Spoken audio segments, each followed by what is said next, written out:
여러분, 자전거에 재미 좀 붙이다 보면 슬슬 고민하시는 것들이 있으시죠? 바로 기변인데요.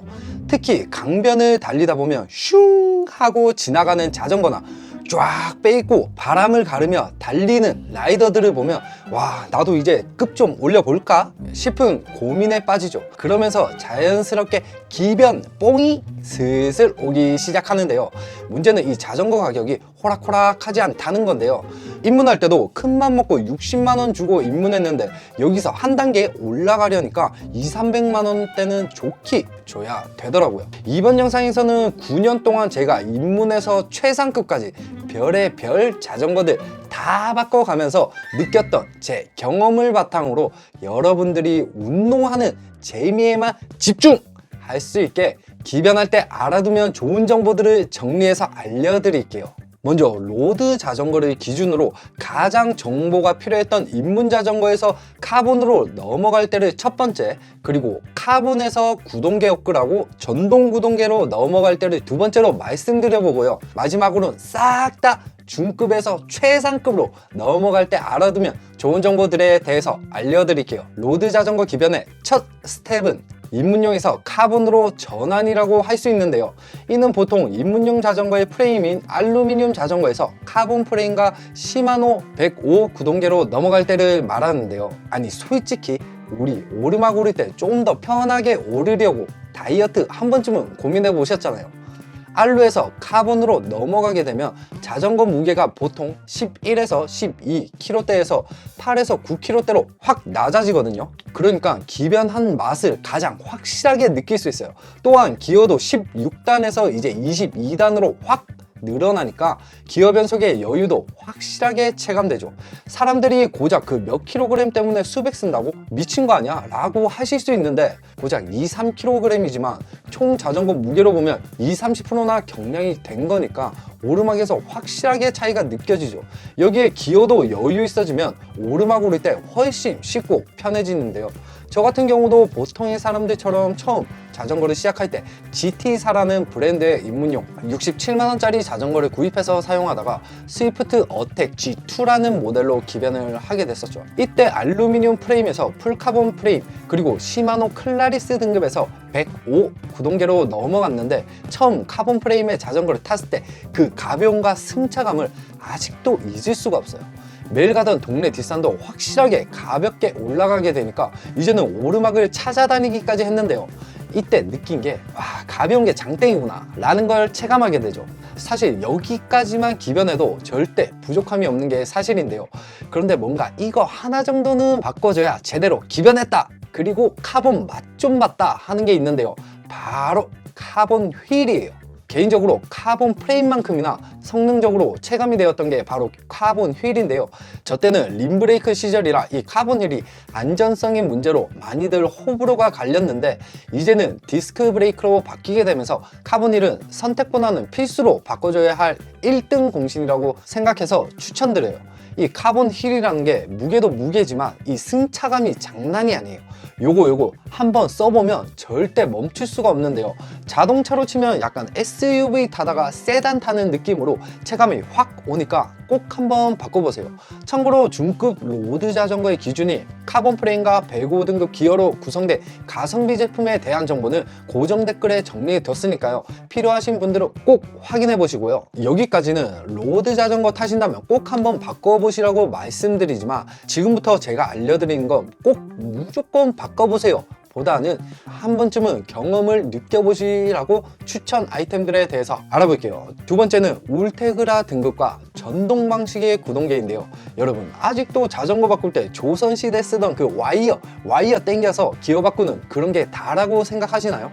무려 22단이나 되는 기어, 이 와이어로 계속 당겼다 풀었다 한다고 생각해보세요. 장거리 라이딩 하고 나면 요요 손가락이 쥐가 날 것 같은데요.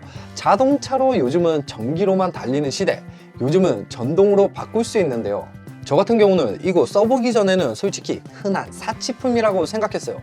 무슨 구동계 하나가 100만 원 정도 차이가 나니까 더 그런 생각을 했죠. 사실 개인적으로는 조금 이 전자식이 변속대 모터 소리 있죠. 모터 소리 징징징징 바뀌는 게 좀 멋있어 보이기도 했는데요.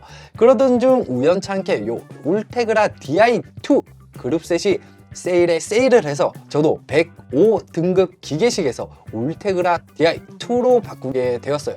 당시에 제가 기변뽕에 완전 심취해 있을 때라 싸다 세일한다 하면 뭐든 바꾸려고 했었던 때라 좋은지도 잘 모르고 그냥 막 바꿨던 것 같은데요. 그런데 이거 막상 바꿔놓으니까 어찌나 편하던지 다들 그게 뭐가 좋냐고 하시는데, 일단 소재가 바뀌니까 무게도 무게지만 제가 가장 많이 체감한 건 기어 변속할 때 이 트러블 있잖아요. 이 트러블이 없다는 게 너무 좋았어요. 기존의 기계식은 자전거 좀 타다 보면, 특히 처음 자전거를 사면 와이어가 자꾸 늘어나고 하면서 기어 변속할 때 트러블이 정말 많이 일어났는데요.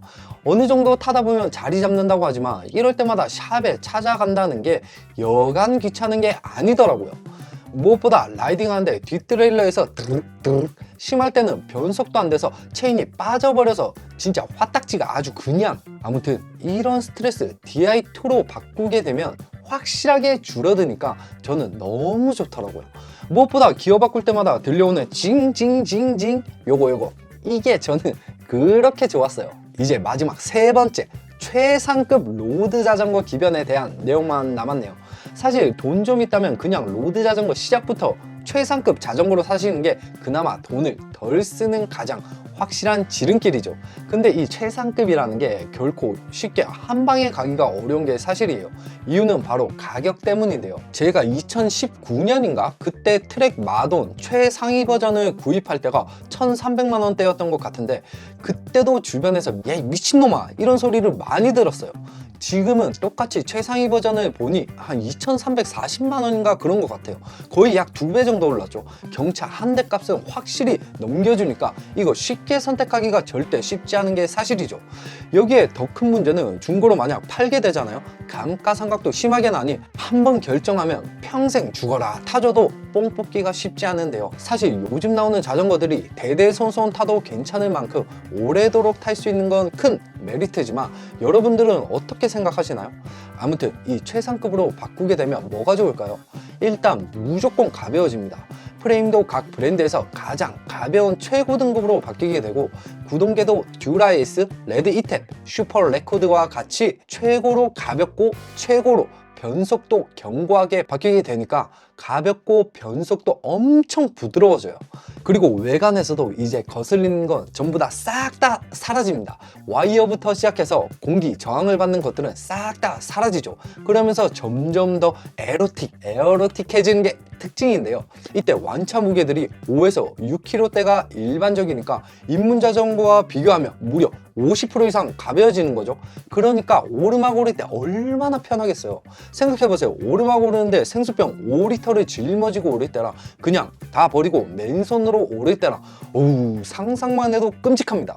저 같은 경우는 최상급으로 넘어가면서 울테그라 DI2에서 스램 레드 이탭으로 넘어갔었는데요.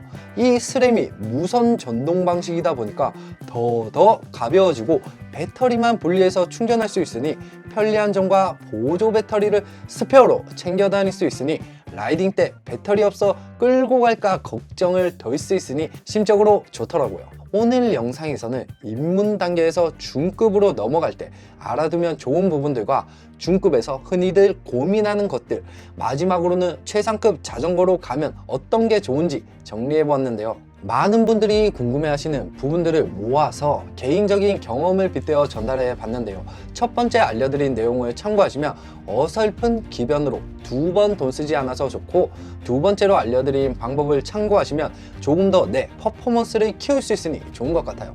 마지막으로 알려드린 방법은 할 수만 있다면 바로 실행해 보시길 적극 추천드립니다. 단 빚내서 투자하는 것만큼 빚내서 자전거 타는 건 한 번 더 고민해 보시길 추천드릴게요. 여러분들은 자전거의 매력 중 가장 큰 매력은 어떤 거라고 생각하시나요? 저는 개인적으로 자전거를 9년간 타오면서 최고로 좋았던 걸 꼽으라고 하면 그저 내가 원하는 대로 여행하는 듯한 느낌이 가장 좋았던 것 같아요. 그런 자전거 여행, 사실 그렇게 좋은 자전거 필요하지 않은 것도 사실인데요. 저 같은 경우 다시 자전거를 시작하라고 하면 그냥 가성비 좋은 카본 105 등급의 자전거 한 대 사서 그냥 날마다 경치 좋은 곳으로 라이딩하면서 즐거움을 만끽할 것 같아요. 그냥 100만원대의 가성비 카본 로드 자전거 정도면 충분하니까요. 필요하신 분은 링크 참고하시고요. 그럼 앞으로도 여러분들의 힐링감을 높여줄 유용한 정보들로 찾아뵙도록 노력하겠습니다. 오늘의 영상이 도움이 되셨다면 구독과 좋아요 부탁드리겠습니다. 감사합니다.